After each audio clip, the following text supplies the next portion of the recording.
There's only two ways I can describe today's toy review of epic proportions. One, it's something out of the norm. And two, happy f***ing 500 subscribers to me. Enjoy!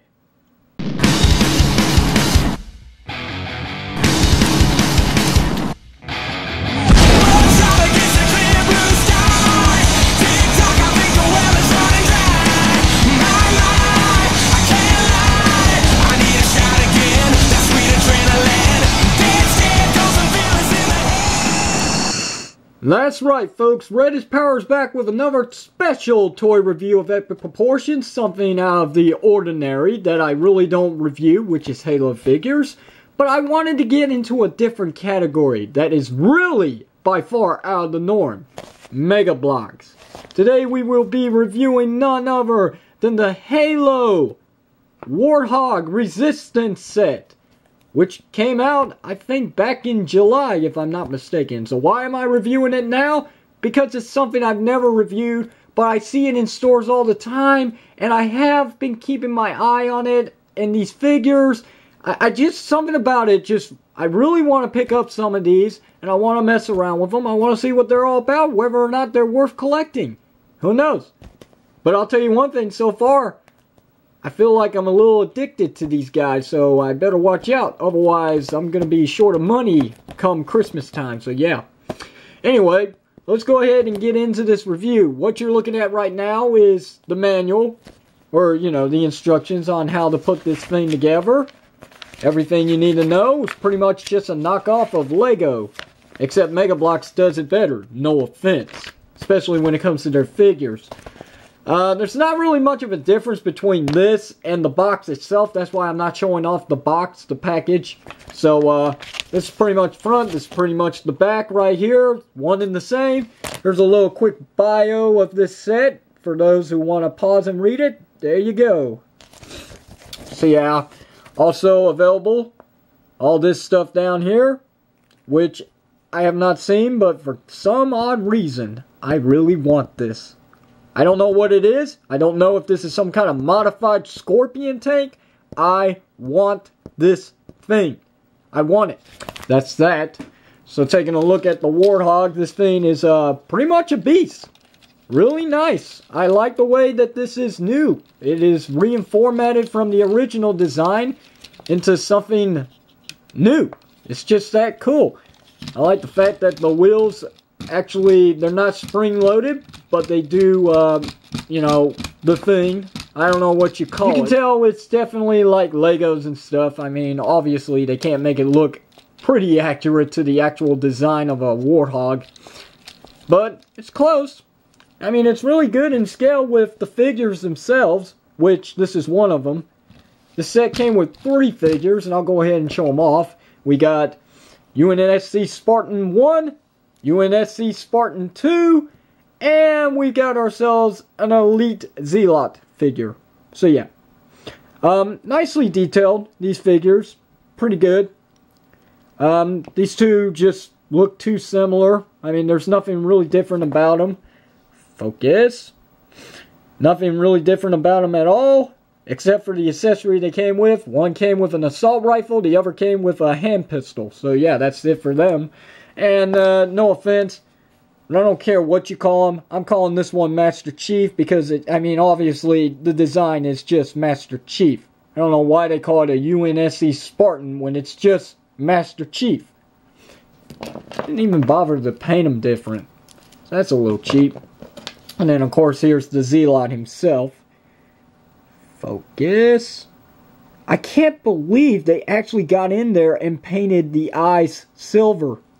This small little figure that's about the size of a quarter, they actually have a lot of detail and a very, very good paint job on them. And articulation is pretty good for these small little guys. I mean, it's a lot more than a Human Alliance Sam Witwicky figure. I'm that serious. Ball jointed head, ball jointed shoulders, the usual articulation at the elbows, 90 degrees, wrist rotates as well, waist rotates, ball jointed legs, and knees bend 90 degrees. So yeah, That's pretty good. Same thing about this figure as well. About the same. He's a little harder to stand up, however, because of the way that his legs are designed. Just a little more tricky. Actually, I'm not having a problem with it at all, especially due to the fact that he's holding a bigger weapon. He's actually standing up pretty good. I guess it's because of the big shoes. So there's that. Good size between them and the Warthog. Very nice. So here's the Warthog. So yeah, like I said, it rolls. Rubber tires, might I add. Rubber tires. You can never go wrong with rubber tires. It actually has back tail lights, which is cool. 4 gas canisters, which is awesome. And they're also removable. They're held on by clips. See that? Pretty cool, huh? Yeah, let me just go ahead and get that back on there. Like so. Clips in very nice. The back compartment actually comes down, as you can see. That's very nice. I don't know why it would do that, but it just does. This back here just moves around. Don't know why. But like I said, this is a reformatted Warthog. It's definitely not the original. But, I mean, look at this thing. It's so cool. It's actually got a wheel as well. That's all lost art when it comes to vehicles these days for toys. And, yeah, the Spartan figure can actually fit inside. It is a little tricky to get him to hold on to the wheels while he's in there, because you barely got enough room to actually get your fingers in there to place him in. You can at least get this one right here, but that's it. I don't know why he's looking down. But yeah, see, he fits nice. Unlike the Halo Reach figures that come with their Warthog, they're too big to fit inside. This one, on the other hand, is perfect.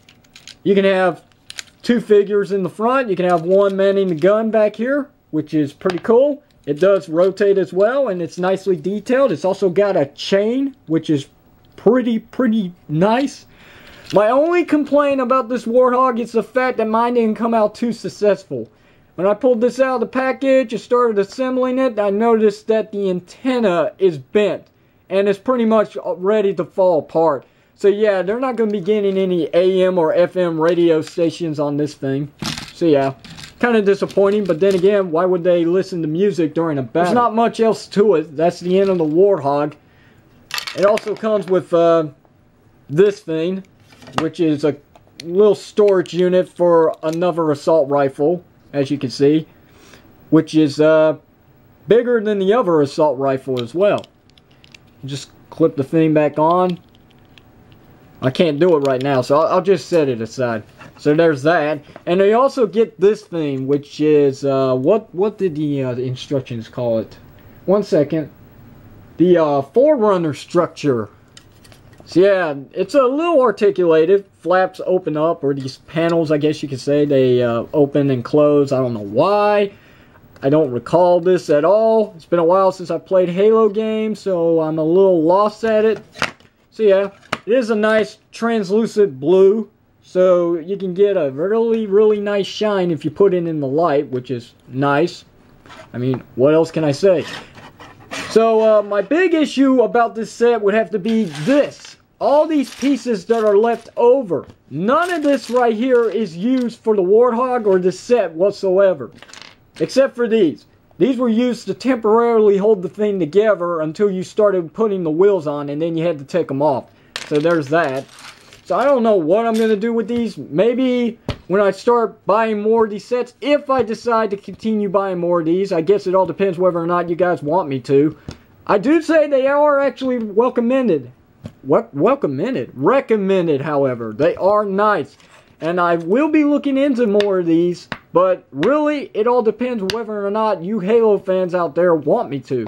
It'd be nice if I could get some feedback on this, because this is something new. This is definitely out of the norm. And I'd love to know what you guys like to see, especially maybe a little stop motion project in the works. Anybody? Huh? Halo? Yeah? Maybe? HD? 2013 maybe? Huh? We'll see. I like to hear your voices, guys. So yeah, all these pieces, they're not used for the set. It came with way too many pieces. It came with a total of 285 pieces. It's for ages 8 and up, which I do think is a little understandable because the pieces are kind of small and children themselves might actually be stupid and swallow them. I don't know. I'm not a kid anymore, so I'm a lost art when it comes to that. So yeah. Like I said, I recommend this. I mean, it's a pretty cool set, and in all terms, to be perfectly honest, this thing is actually a lot better than the McFarlane Toys one because of the fact that, I mean, it doesn't put weight. You can add a lot of figures onto this thing, and there's no weight going to come down on this and ruin the wheels to make it as if they can't roll anymore, because that's what's happening to my Warthog on my display stand. Too much weight on it, the wheels are catching to these areas right here, and they're not rolling anymore. Sad but true. This, on the other hand, works perfectly, and I do like this new design of the Warthog. Whether or not this is a part of Halo 4, I don't know. I mean, I don't have the game. So, yeah, it is an awesome, awesome set. Another issue, just one more issue, I'm sorry to say, it's two things. Decals, I don't know. I'm not much into decals, really. When it comes to it, I really don't like decals, but they do look pretty good once you got them rubbed on perfectly. And number two is when you're putting a driver, or not a driver, but a passenger on this side, this area right here just gets in the way. This wire connected to the headlight, which would have been cool if it actually lit up, but it doesn't. It just catches the figure, and you really can't get him in there. Not without excessive force, so there's that. But overall, this set is actually worth it. I like it, and I really, really want to get more of these little guys. I really do. I want to start collecting these, and I really want to do stop-motion projects with these figures. Look how many I've got so far. Sure, it's not much like a bunch of collectors out there, but really, this isn't bad for a one-day's run. Yeah, it was 35 pounds. It is a little small, but I can see why it's actually worth the pickup. So that's really it, guys. If you got any questions, let me know. I'll answer you when I got time. And that's the end of this 500 subscriber special. Hopefully you guys enjoyed this. And until the next toy review of Epic Proportions, this is Red is Power signing out. I want to thank everyone for watching, and I will see you next time.